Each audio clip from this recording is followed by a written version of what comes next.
Hello കൂട്ടുകാരെ, എല്ലാവർക്കും എൻ്റെ നമസ്കാരം. ഇന്ന് ഞാൻ അടിപൊളിയായിട്ടുള്ള ഒരു സ്നാക്സിൻ്റെ റെസിപ്പി ആയിട്ടാണ് വന്നിട്ടുള്ളത്. നിങ്ങൾക്കറിയാം സുഗിയൻ എന്ന് പറഞ്ഞിട്ടുള്ളത്, അതെങ്ങനെയാണ് തയ്യാറാക്കുന്നതെന്ന് നോക്കാം. അപ്പം ഞാൻ ഒരു കപ്പ് ചെറുപയർ വേവിച്ച് വെച്ചിട്ടുണ്ട്. അത് ഞാൻ ഉപ്പൊന്നും ഇടാണ്ടാണ് വേവിച്ചിട്ടുണ്ടായിരുന്നത്. അപ്പോൾ അതിൽ ഡ്രൈ ആയിട്ട് വേണം നമ്മൾ വേവിച്ചെടുക്കാനായിട്ട്, വെള്ളമൊന്നും പാടില്ല. അതിന് ശേഷം ഞാൻ അതിലോട്ട് ഒരു 1/4 ടീസ്പൂണോളം ഉപ്പ് ചേർത്ത് കൊടുത്തിട്ടുണ്ട്. അതിന് ശേഷം അത് നമ്മൾ നന്നായി ഒന്ന് മിക്സ് ചെയ്തെടുക്കണം. കണ്ടില്ലേ, ഇതിൽ വെള്ളത്തിൻ്റെ ഒരു അംശം പോലും ഇല്ല. വെള്ളം കുറേ കഴിഞ്ഞാൽ നമുക്കത് തയ്യാറാക്കാനായിട്ട് കുറച്ച് ബുദ്ധിമുട്ടായിരിക്കും. അതിന് ശേഷം ഞാൻ അതിലോട്ട് 1/2 കപ്പ് നമ്മുടെ ശർക്കര പാനി ചേർത്ത് കൊടുത്തിട്ടുണ്ട്. അതും നമ്മൾ നന്നായി ഒന്ന് മിക്സ് ചെയ്തെടുക്കുക. നമ്മുടെ ചെറുപയറിലോട്ടെല്ലാം ആ ശർക്കര പാനി നന്നായി പിടിച്ച് വരണം. പിന്നെ ഇത് ഞാൻ ചെയ്യുന്നതെന്ന് പറഞ്ഞാൽ ഒരു ഹെൽത്തി സ്നാക്ക് പോലെയാണ് ചെയ്യുന്നത്. അത് കഴിഞ്ഞിട്ട് ഞാൻ ഇതിലോട്ട് 1 കപ്പോളം തേങ്ങ ചിരകിയത് അതും ചേർത്ത് കൊടുത്തിട്ടുണ്ട്. അപ്പോൾ അത് നിങ്ങൾക്ക് തേങ്ങ ഇഷ്ടമുള്ളതിനനുസരിച്ചിട്ട് അതിൻ്റെ എമൗണ്ട് കൂട്ടുകയോ കുറയ്ക്കുകയൊക്കെ ചെയ്യാം കേട്ടോ. അപ്പോൾ അത് കഴിഞ്ഞു അത് ഞാൻ നന്നായി മിക്സ് ചെയ്ത് കൊടുത്തു. അത് കഴിഞ്ഞ് ഞാൻ ഒരു പിഞ്ച് നല്ല ജീരകം ഞാനതിലോട്ട് ചേർത്ത് കൊടുത്തിട്ടുണ്ട്. ഞാനത് മുഴുവനായിട്ടാണ് ചേർത്ത് കൊടുത്തുള്ളത്. നിങ്ങൾക്ക് പൊടി പോലെ വേണമെങ്കിൽ ചേർക്കാം. പിന്നെ ഞാൻ ഒരു 1/4 ടീസ്പൂണോളം നമ്മുടെ ഏലക്കായ പൊടിച്ചതും അതും ഞാൻ ചേർത്ത് കൊടുത്തിട്ടുണ്ട്. ഇനി അതെല്ലാം നന്നായി മിക്സ് ചെയ്ത് വെച്ചു.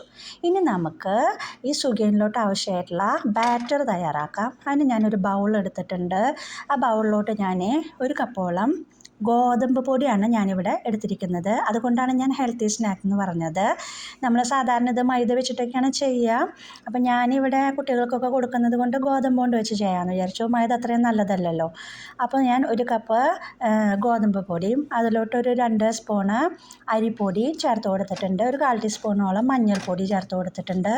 പിന്നെ ഒരു പിഞ്ച് ഉപ്പ് ഞാൻ അതിലോട്ട് ആഡ് ചെയ്ത് കൊടുത്തിട്ടുണ്ട്. ഇനി അതെല്ലാം നമ്മൾ നന്നായി ഒന്ന് മിക്സ് ചെയ്തെടുക്കുക. മിക്സ് ചെയ്തെടുത്തതിന് ശേഷം നമുക്കതിൽ ബാറ്റർ തയ്യാറാക്കാനായിട്ട് അതിലോട്ട് കുറേശ്ശെ വെള്ളം ഒഴിച്ച് കൊടുക്കാം. കുറേശ്ശെ വെള്ളം ഒഴിച്ചിട്ട് ഒരു തിക്ക് ബാറ്റർ പോലെ തയ്യാറാക്കണം. അതിൻ്റെ കൺസിസ്റ്റൻസി പ്രോപ്പറായിരിക്കണം. എങ്കിൽ മാത്രമേ നമുക്കത് ഇടുമ്പോൾ ശരിയാവുള്ളൂ. അല്ലെങ്കിൽ അതിൽ നിന്ന് നമ്മുടെ ചെറുപയറിൽ നിന്ന് അതിങ്ങനെ വേറിട്ട് പോകാനായിട്ടുള്ള സാധ്യതയുണ്ട്. അപ്പോൾ അത് കണ്ടില്ലേ, ഈ ഒരു കൺസിസ്റ്റൻസിയിൽ നിങ്ങളെപ്പോഴും തയ്യാറാക്കാനായിട്ട് ശ്രമിച്ചോളൂ കേട്ടോ. ഇനി നമുക്ക് നമ്മൾ തയ്യാറാക്കി വെച്ചിരിക്കുന്ന ആ ചെറുപയർ അങ്ങനെ ഒരു ചെറിയ ഉരുളകളായിട്ട് ഉരുട്ടി കൊടുക്കാം. അങ്ങനെ എല്ലാം ഞാൻ ഉരുട്ടി വയ്ക്കുന്നുണ്ട്. ഞാനൊരു 10 ആണ് ഞാൻ ഉണ്ടാക്കുന്നത്.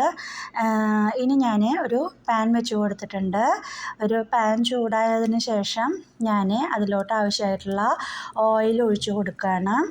ഓയിൽ ഒഴിച്ച് കൊടുത്തിട്ട് നമ്മൾ സിമ്പിളാണ്. നമ്മൾ സാധാരണ എല്ലാ സ്നാക്സുകളും പൊരിച്ച് എടുക്കുന്ന പോലെ തന്നെ നമ്മൾ ഇത് ഉരുളകളാക്കിയിട്ടുള്ള ചെറുപയർ നമ്മൾ ആ ബാറ്ററിൽ മുക്കിയിട്ട് ചൂടായ ഓയിലിലോട്ട് ഇട്ട് കൊടുക്കുക. എല്ലാ വശം ഒന്ന് നന്നായിട്ടൊന്ന് മൊരിഞ്ഞ് വരുന്ന രീതിയിലൊന്ന് തയ്യാറാക്കിയെടുക്കുക. അത്രയേ ഉള്ളൂ. പിന്നെ നമ്മൾ ചെറുപയറൊക്കെ ഓൾറെഡി വേവിച്ചിട്ടുള്ളത് കൊണ്ട് അപ്പം നമുക്ക് അതിൻ്റെ ഉൾവശമൊന്നും അത്രയും വെന്തില്ലെങ്കിലും അത് പ്രോബ്ലം വരുന്നില്ല. ഓൾറെഡി വെന്തിട്ടുള്ളതാണ്. പുറം ഭാഗമൊക്കെ ഒന്ന് നന്നായി ഒന്ന് റെഡിയായി കിട്ടി കഴിഞ്ഞാൽ നമ്മുടെ സുഗിയൻ ഇവിടെ തയ്യാറാകും.